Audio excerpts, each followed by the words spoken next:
नमस्कार, भारत लाइव देख रहे हैं आप। कल जीतन राम मांझी की पतों की एंट्री बिहार की राजनीति में हो गई।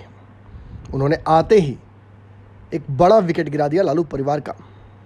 आपको बता दें कि रोहिणी आचार्य लगातार ट्विटर पर एक्टिव थी। हालांकि बिहार की राजनीति से उन्हें कोई लेना देना नहीं है, वो खुद भी ये बात कहती हैं, लेकिन बिहार के राजनीतिक मुद्दों पर लगातार वो मुखर थी। जिस तरीके से सुशील मोदी पर वो हमलावर थी, उस पर कहीं ना कहीं बातें बढ़ गईं और उन्होंने यहाँ तक कह दिया था कि सुशील मोदी का मुंह थूर देंगी। इन सारे मामलों पर जीतन राम मांझी की पतों ने कमान संभाल ली। कल उन्होंने ट्वीट करके जीतन राम मांझी की तरफ से ये बातें रखी और अपने व्यक्तिगत तरीके तौर पर भी ये बात रखी कि कैसे रोहिणी आचार्य और उनकी बहन मीसा भारती, जो खुद कहती हैं कि डॉक्टर हैं पेशे से, लेकिन बिहार में इस वक्त डॉक्टरों की आवश्यकता है और उन दोनों की कोई सेवा ली नहीं जा रही है लालू परिवार के द्वारा। वहीं बताया जा रहा है कि ये सब कुछ तब स्टार्ट हुआ जब तेजस्वी यादव ने एक आइसोलेशन सेंटर के साथ कोविड केयर सेंटर अपने सरकारी आवास पर बनाया, जिस पर जीतन राम मांझी की पार्टी ने हमला करते हुए कहा कि इसे चारा का गोदाम बनाने की आवश्यकता नहीं है, बल्कि जितने भी आपके पास अन्य प्रॉपर्टीज़ हैं उनमें आप ये सब कर सकते हैं। जिस तरीके से आपने भ्रष्टाचार करके सारे इकट्ठे किए हैं प्रॉपर्टीज़, उसमें आप कर सकते हैं ये सब काम। अब बड़ी बात यह है कि जब दीपा मांझी की एंट्री इसमें हो गई है, तो दीपा मांझी ने सीधे तौर पर लालू यादव की बेटी और तेजस्वी यादव की बहन रोहिणी आचार्य पर हमला कर दिया, जिसके बाद ये मामला बहुत आगे बढ़ गया। अब खबर आ रही है कि कल रोहिणी आचार्य एक निजी चैनल पर लगातार काफ़ी गुस्से में इंटरव्यू के दौरान बहुत सारी बातें बिहार के अन्य अन्य राजनेताओं पर कह रही थी।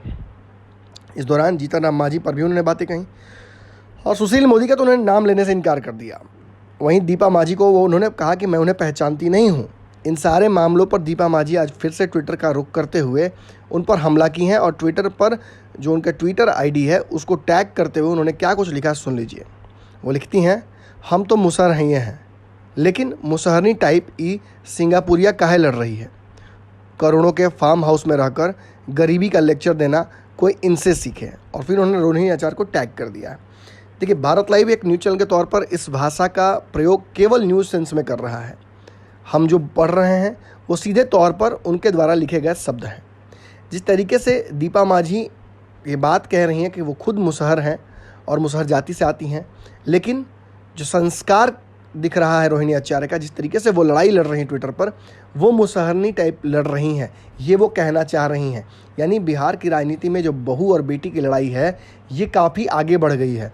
और जिस तरीके से आप देखते होंगे गांव देहात में जब महिलाएं आपस में लड़ती हैं तो एक बड़ा सीन क्रिएट हो जाता है, उसी तरह का सीन ट्विटर पर क्रिएट हो गया है रोहिणी आचार्य और दीपा मांझी की लड़ाई में। आप देख सकते हैं आपके स्क्रीन पर दोनों का ट्वीट है, किस तरीके से दोनों एक दूसरे पर हमलावर हैं। आप साफ तौर पर देख सकते हैं बिहार की सियासत में ऐसा पहली बार हुआ है कि बेटी और बहू की लड़ाई सार्वजनिक हो गई है। अगर ये वीडियो पसंद आई और वह बिहार के राजनीति और बिहारियत से सरोकार रखेनी तो सब्सक्राइब बटन दबा के चैनल के सब्सक्राइब कर ली। ओजे एगो घंटी बा, ओकरा बटन दबा देला से कुल सटीक और मारक खबर रुआ मुफ्त में मिल जाई। अगर रुआ पत्रकारिता के हमनी के नया प्रयोग में सहयोग कर चाहतानी तो ज्वाइन बटन दबा दी। पेटीएम नंबर नोट कर ली 9386816700। धन्यवाद।